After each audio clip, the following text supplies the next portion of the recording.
Hello and welcome back to my channel learner and informer. This is Pronoy. तो आज का video है part 13 में आज हम लोग क्या क्या डिस्कस करेंगे। नया कुछ डिफरेंट टाइप्स ऑफ क्वेश्चन लाए हैं, मेजरमेंट का भी इसमें भी क्वेश्चन है। तो अभी तक अगर आप लोग जो 12 वीडियो अपलोड हो चुका है वो अगर आप लोग नहीं देखे हैं तो मेरा जो प्लेलिस्ट है EEMCQ, वो प्लेलिस्ट में जाके आप लोग चेक कीजिए, वहाँ पर सब वीडियो मिल जाएगा और उसके साथ जो प्रीवियस 7 वीडियो है वो भी मिल जाएगा। ठीक है। और बीच बीच में जो हम शॉर्ट देते हैं, जिस दिन मेरा फुल लेंथ वीडियो नहीं आता है उस दिन हम शॉर्ट्स देते हैं। वो शॉर्ट्स बहुत ज़्यादा इंपॉर्टेंट है। जितना भी हम शॉर्ट्स देते हैं उसमें से किसी ना किसी एग्ज़ाम में भी 1 नंबर का क्वेश्चन आया था, आता है एंड आएगा भी। तो इसीलिए ये शॉर्ट्स हम देते हैं। तो आप लोग ज़रूर वो शॉर्ट्स को देखिए। शॉर्ट्स बहुत ज़्यादा इंपॉर्टेंट होता है। लेस देन 1 मिनट में वो वीडियो होता है लेकिन बहुत इन्फॉर्मेटिव होता है, इसीलिए हम बोलते हैं वो वीडियो भी ज़रूर आप लोग देखिए। ठीक है। और जो जो हम शॉर्ट्स में दे रहे हैं वो आप लोग नोट करके रखिए, वो as a short notes in future exam का पहले वो बहुत ज़्यादा काम में आएगा। तो इसीलिए बोल रहे हैं वो शॉर्ट्स आप लोग ज़रूर देखिए। ठीक है। अगर अभी तक अगर आप लोग चैनल को सब्सक्राइब नहीं किए तो चैनल को सब्सक्राइब कर लीजिए, नोटिफिकेशन बेल को ऑन कर लीजिए और दोस्तों के साथ शेयर कर दीजिए। ओके, तो चलिए let's start the video.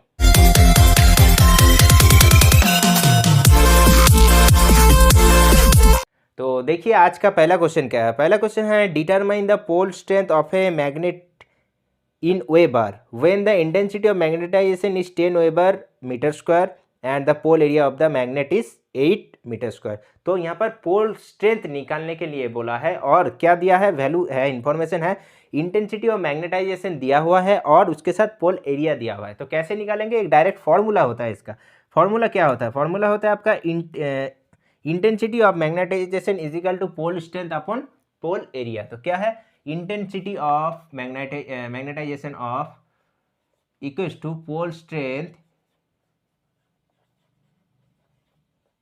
Divided by pole area. ये फॉर्मूला आप लोग नोट कर लीजिए, इसमें से न्यूमेरिकल आता है। तो क्या है, क्या क्या यहाँ पर दिया हुआ है, देखिए यहाँ पर दिया है intensity of magnetization and pole area. तो मेरा क्या निकल जाएगा, पोल स्ट्रेंथ यहाँ से निकल जाएगा। तो इंटेंसिटी ऑफ मैग्नेटाइजेशन कितना है, 10 एंड पोल एरिया कितना है, इधर है पोल स्ट्रेंथ निकालने के लिए बोला है एंड पोल एरिया कितना है, पोल एरिया है आपका 8। तो पोल स्ट्रेंथ कितना हो जाएगा, 10 × 8 80। तो ऑप्शन नंबर बी इसका आंसर हो जाएगा, 80 इसका आंसर हो जाएगा। ठीक है। तो ये जो फॉर्मूला हम बोले हैं ये फॉर्मूला आप लोग जरूर देख लीजिए। और आपका यूनिट क्या होगा, यूनिट होगा आपका 80 वेबर। ठीक है, वहाँ पर दिया हुआ नहीं है लेकिन यूनिट होगा 80 weber. So next move to the next question. Next question है in electric motor cooling TEFC means. ये क्वेश्चन बहुत बार आ चुका है और इन फ्यूचर में भी आएगा। तो TEFC क्या होता है, TEFC का फुल फॉर्म यहाँ पर दिया है 4 ऑप्शन, इसमें से कौन सा ऑप्शन होगा। ठीक है। तो यहाँ पर होगा, देखिए ऑप्शन नंबर बी है totally enclose fan cooled. Option number be totally enclose fan cooled, ये आपका आंसर ऑप्शन हो जाएगा। देखिए तीसरा क्वेश्चन क्या है, तीसरा क्वेश्चन है speed of the ceiling fan is about. Ceiling fan का स्पीड कितना होता है, जो सीलिंग फैन हम लोग यूज़ करते हैं घर में, वो सीलिंग फैन का स्पीड होता है up to 450 RPM।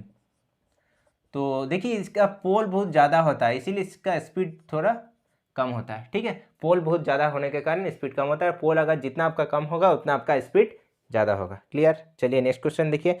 Next question है what is the reason behind using a centrifugal switch in a single phase induction motor. जो सिंगल फेस इंडक्शन मोटर में जो स्टार्टिंग वाइंडिंग रहता है, इसके साथ हम लोग किस लिए सेंट्रीफ्यूगल स्विच यूज़ करते हैं। बीच में तो यहाँ पर रहता है रोटर, इधर रहता है आपका मेन वाइंडिंग। ठीक है, तो ऐसे डायग्राम रहते हैं, बहुत बार ड्रॉ कर चुके हैं तो यहाँ इसलिए हम जस्ट शॉर्ट से बता दिए।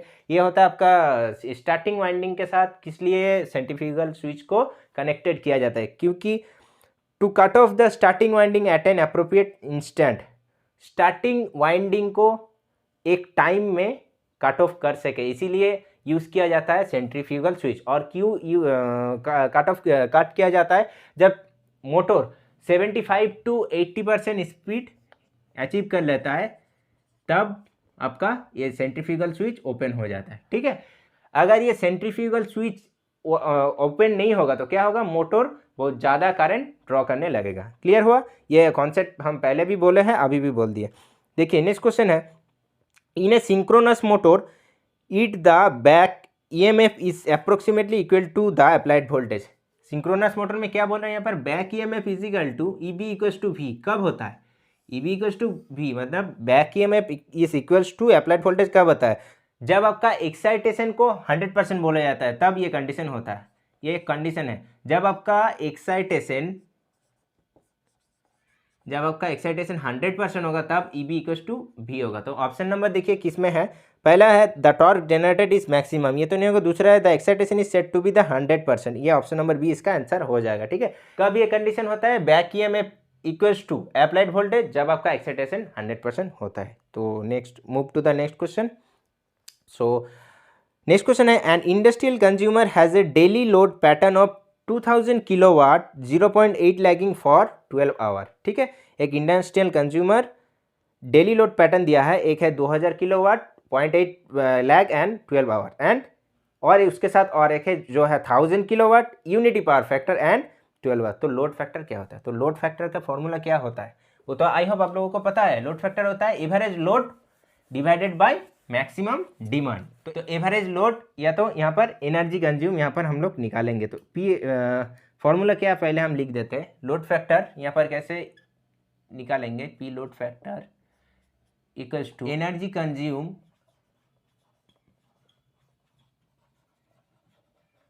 इन किलोवाट आवर डिवाइडेड बाय क्या होता है? Maximum demand into time. Time किसमें? आवर में। क्लियर, इसमें हम लोग बैठाएंगे। तो कैसे हम लोग एनर्जी कंज्यूम कैसे निकालेंगे? देखिए एनर्जी कंज्यूम यहाँ पर क्या क्या दिया है, लोड यहाँ पर दिया है। देखिए तो डेली लोड पैटर्न का कितना क्या क्या लोड दिया है यहाँ पर देख लीजिए। तो पहला है 2000 किलोवाट 0.8 लैगिंग फॉर 12 आवर। तो पहला कंज्यूम अगर निकालेंगे 2000 किलोवाट लैगिंग तो यहाँ पर नहीं होगा, यहाँ पर देखिए 12 आवर। और दूसरा क्या है? दूसरा है आपका 1000 इंटू 12 आवर। ये आपका टोटल करेंगे तो ये आपका हो गया एनर्जी कंज्यूम। और मैक्सिमम डिमांड क्या होगा? मैक्सिमम डिमांड आपका क्या होगा? मैक्सिमम डिमांड यहाँ पर होगा, मैक्सिमम डिमांड क्या होगा यहाँ पर? मैक्सिमम डिमांड होगा आपका, देखिए मैक्सिमम डिमांड है 2000। ठीक है, तो ऊपर में क्या होगा? 2000 इंटू 12, मतलब 2000 इंटू 12 प्लस ये तो आपका हो गया max energy consume 1000 into 12 divided by maximum demand है 2000 इंटू टाइम कितना है? 24 आवर। इसको अगर कैलकुलेशन करेंगे तो लगभग आपका वैल्यू आएगा 0.75। ऑप्शन नंबर बी इसका आंसर हो जाएगा, ऑप्शन नंबर बी। ठीक है, तो ये फॉर्मूला आप लोग लिख लीजिए एंड उसके साथ जिस टाइप का हम ये क्वेश्चन कराए, ये क्वेश्चन आता है और आया भी है। तो नेक्स्ट क्वेश्चन देखिए, नेक्स्ट क्वेश्चन है dash power plant is the plant which uses non conventional source of energy. इसमें से कौन सा पावर प्लांट में non conventional source of energy use किया जाता है? एक होता है आपका नॉन कन्वेंशनल और एक होता है आपका कन्वेंशनल। तो यहाँ पर ऑप्शन क्या होगा? कौन सा यहाँ पर देखिए, ऐसे देख के भी पता चल जाए कौन सा ये है नॉन कन्वेंशनल। पहला है विंड, दूसरा थर्मल, तीसरा न्यूक्लियर एंड चौथा हाइड्रोइलेक्ट्रिक। तो यहाँ पर नॉन कन्वेंशनल क्या होगा? विंड। ऑप्शन नंबर ए इसका आंसर हो जाएगा। नेक्स्ट क्वेश्चन देखिए, the input for a condenser in A steam power plant comes from. Steam power plant में कंडेंसर के लिए इनपुट कहाँ से आता है? तो इनपुट कहाँ से आता है कंडेंसर के लिए? टरबाइन से इनपुट आता है।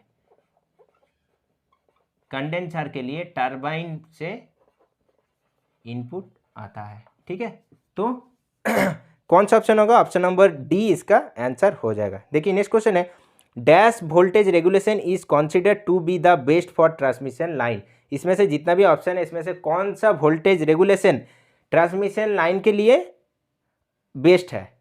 तो यहाँ पर देखिए वोल्टेज रेगुलेशन जितना कम होता है उतना ही अच्छा है। तो यहाँ पर ऑप्शन क्या है? सबसे कम कितना है? 2%। तो ऑप्शन नंबर सी इसका आंसर होगा। 2% वोल्टेज रेगुलेशन बेस्ट है ट्रांसमिशन लाइन के लिए, क्योंकि देखिए ट्रांसमिशन लाइन में जितना आपका वोल्टेज रेगुलेशन कम होगा उतना ही आपका वोल्टेज ड्रॉप कम होगा। तो इसीलिए हम लोग मतलब ट्रांसमिशन लाइन में वोल्टेज रेगुलेशन कम होना मैंडेटरी है। तो इसका आंसर क्या होगा? इसका आंसर हो जाएगा 2%। तो रीजन क्या पता चला आप लोगों को?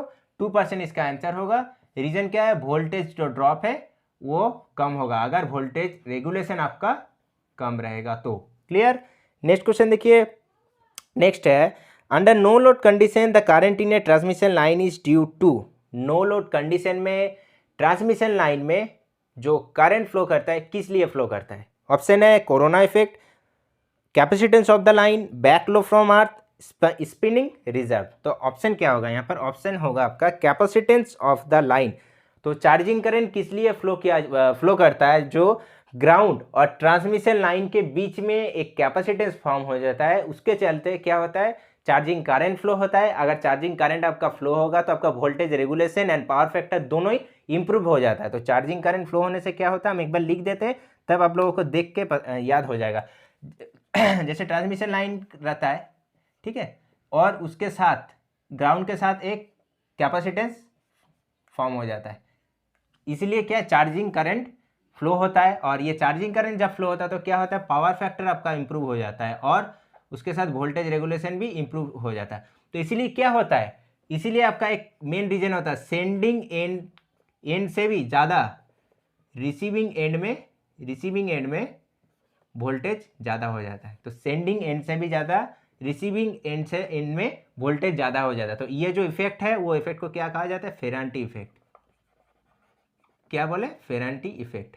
ये चार्जिंग करंट फ्लो होता है इसीलिए फेरांटी इफेक्ट होता है। और फेरांटी इफेक्ट मतलब रिसीविंग एंड में वोल्टेज ज़्यादा हो जाएगा। और रीजन क्या है? जो बीच में कैपेसिटेंस फॉर्म हो जाता है। पूरा क्लियर हो गया? आई होप जो डिटेल्स हम बता दिए ये क्वेश्चन का। नेक्स्ट क्वेश्चन में मूव करते हैं। नेक्स्ट क्वेश्चन है आपका, in which of the following equipment current rating is not necessary? इसमें से कौन सा इक्विपमेंट में करंट रेटिंग नेसेसरी नहीं है? पहला है सर्किट ब्रेकर, दूसरा रिले, तीसरा आइसोलेटर, चौथा लोड ब्रेक स्विच। देखिए circuit breaker, relay, load break switch ये छोड़ के आइसोलेटर में करंट का जरूरत नहीं होता। जब आपका सबस्टेशन मेंटेनेंस होता है तब आइसोलेटर क्या होता है? आइसोलेटर कनेक्टेड रहता है, मतलब उसमें कोई करंट फ्लो नहीं होता है और वो नो लोड करंट में ऑपरेट करता है। ठीक है, क्लियर? तो चलिए नेक्स्ट क्वेश्चन देख लेते हैं। नेक्स्ट क्वेश्चन है, the multiplying power of the shunt of a millimeter is 8 if the circuit current is 200 milli ampere then current through the meter is. देखिए यहाँ पर मल्टीप्लाइंग फैक्टर एक फॉर्मूला होता है जो शांट रेजिस्टेंस का एक कॉन्सेप्ट आता है, उसमें यहाँ पर यूज किया जाता है मेजरमेंट में। ठीक है, तो इसके बाद एक न्यूमेरिकल हम कराएंगे, उसमें से क्लियर हो जाएगा जो शांट रेजिस्टेंस का क्या फॉर्मूला होता है। R S H is equal to R M divided by M minus 1। तो यहाँ पर देखिए क्या क्या दिया है। एम मतलब मल्टीप्लाइंग फैक्टर कहा जाता है। एम मतलब क्या बोला हम? Multiplying factor. तो फॉर्मूला क्या होता है? एम इक्वल्स टू, एम होता है आपका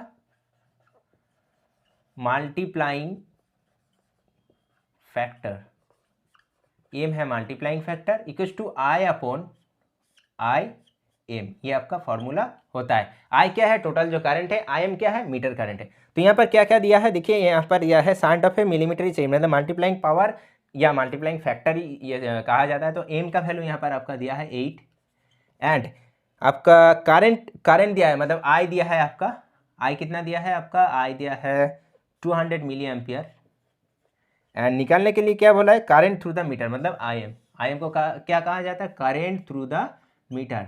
तो इसमें अगर बैठा देंगे तो क्या होगा? I M equals to I upon M.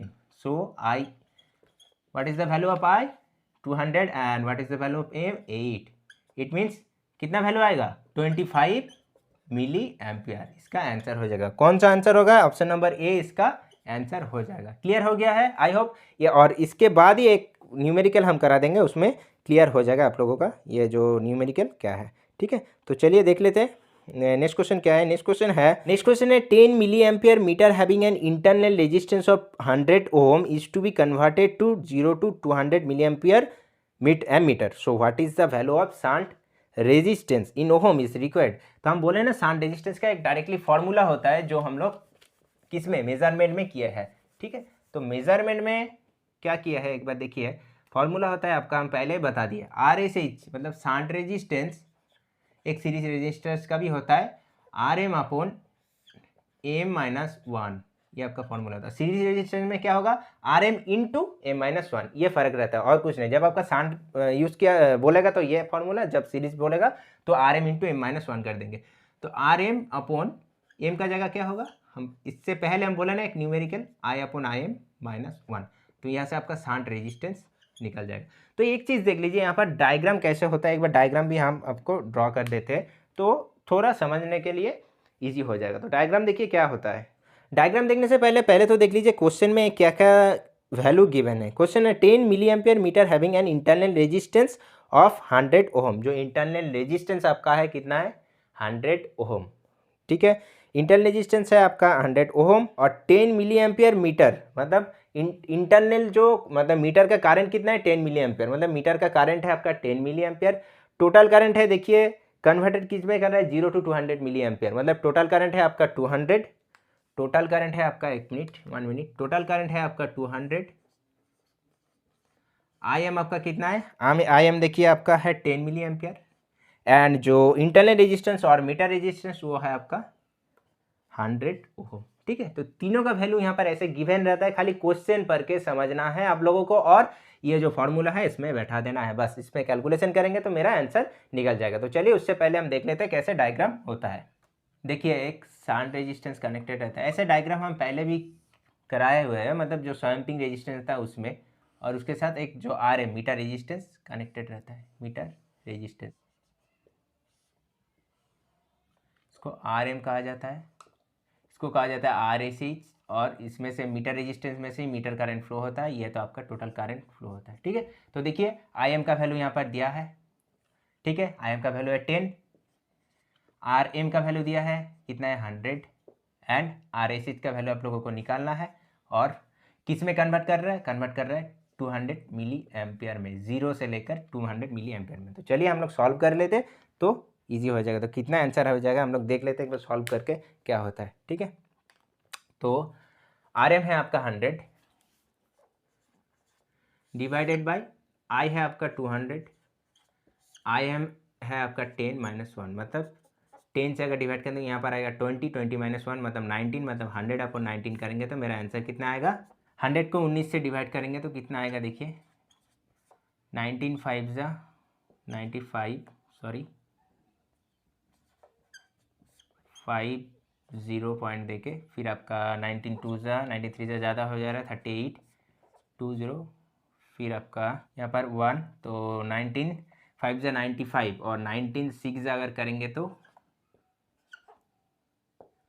114, तो लगभग इसी को मान लीजिए आंसर, तो 5.26 ओम इसका आपका आंसर हो जाएगा, ठीक है। तो ऑप्शन नंबर क्या है, ऑप्शन नंबर है यहाँ पर option number 5.26, option number A इसका आंसर हो जाएगा, ठीक है। क्लियर हो गया कैसे निकालते हैं ये फॉर पैरेलल कनेक्शन के लिए, इसीलिए शांत रेजिस्टेंस देखिए ये तो कनेक्टेड है शांत में, ठीक है, और डायग्राम भी हम आप लोगों को समझा दिया। तो नेक्स्ट क्वेश्चन देख लीजिए, नेक्स्ट क्वेश्चन है high value P O T resistance leads to, P O T resistance मतलब क्या है, पीओटी क्या है आपका, पीओटी है पोटेंशियोमीटर रेजिस्टेंस। तो हायर वैल्यू पोटेंशियोमीटर रेजिस्टेंस अगर होगा तो क्या होगा, low sensitivity, high sensitivity, low non linearity and less error, ठीक है। तो क्या होगा यहाँ पर देखिए हायर सेंसिटिविटी, हायर अगर वैल्यू ऑफ पोटेंशियोमीटर रेजिस्टेंस होगा, क्या बोले हम higher value of potentiometer, higher value of potentiometer होगा तो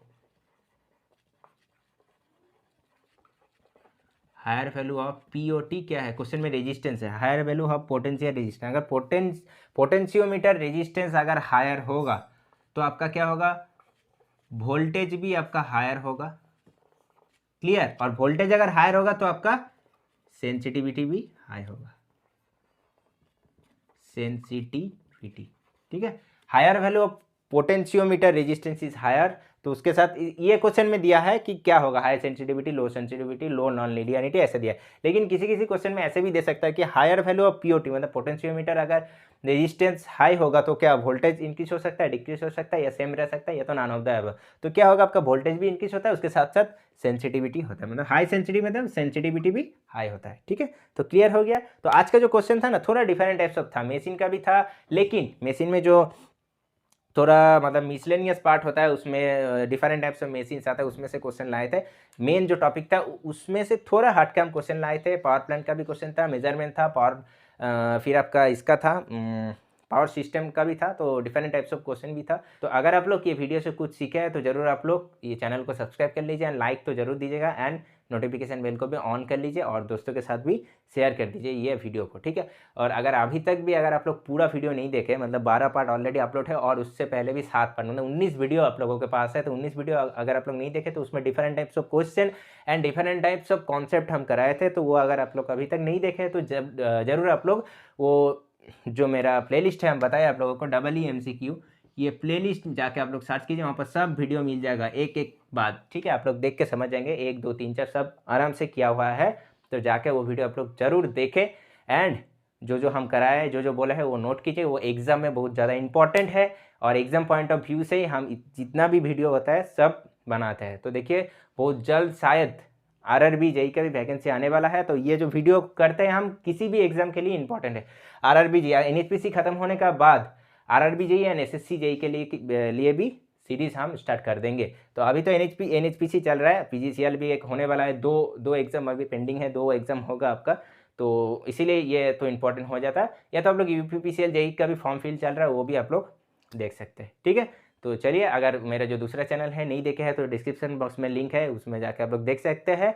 वो है आपका बंगाली चैनल, लेकिन बंगाली लैंग्वेज के चैनल है, उसमें हम मैथ कराते हैं, तो वो आप लोग जाके देख सकते हैं एंड उसको भी सब्सक्राइब कर सकते हैं, ठीक है। तो चलिए मिलते हैं अगले वीडियो में, आज तक के लिए इतना ही। Thank you and good bye.